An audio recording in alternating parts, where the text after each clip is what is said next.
Here's a question for you. Yep. How do you find, if someone has like bar risers, Yep.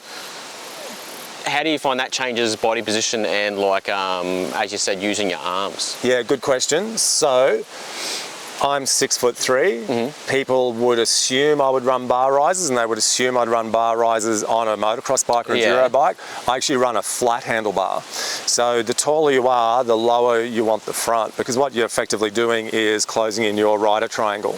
Okay. So a lot of guys, the mistake is they throw bar risers on because I'm a tall guy.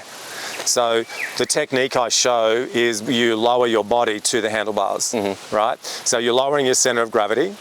You're getting into more of an attack position. Yep. Rather than teeter-tottering right up here with these bar risers. And the bar risers are bringing the bars closer back to your body, which is what we don't want.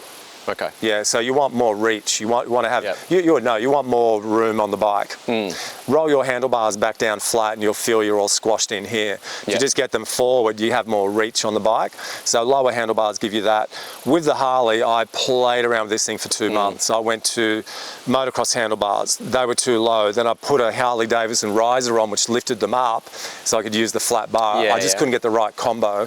So I had to go back to the stock set up on these, which was probably one of the funkiest things that took me a while to get used to, but now I just don't look at it and I'm fine. Yeah, you can keep tinkering and it plays in your mind. And I went, the Harley engineers probably aren't that far off the mark, so let's just run with what they have and see how it goes. I noticed that they're bringing out the base model on this, and they're running narrow bars. Oh, right. Narrow, and I think they're different bend and narrow bars, where these are wider bars. When I first got this, compared to my KLR, I put the Pro Tapers on. They're quite small. Yes. They felt like they're from a motocross bike almost. Yeah. They were ATV bars. Okay. And then I jumped on this, I was like, whoa. Yeah. But you get a heap of leverage. Yes, correct. And you kind of need it on, I find, the bigger bikes. You do. Sometimes. Yeah, and that's one thing I really teach a lot of is how we use leverage on a bike. What was funny, there's a guy that lives not far from here. He's a multi-Australian off-road champion, but he's 5'5". He coached me one day, right? Yeah. So he's won 7 Australian off-road championships and the Australian Safari twice. And he coached me off-road racing, and he goes, man, you move so much on the bike. And I go, yeah, well, I watch you ride. He goes, yeah, but I'm half your size, mate. He goes, I'm 65 kilos. I've got to move to get leverage on the bike. And that was my penny drop moment where I went, okay.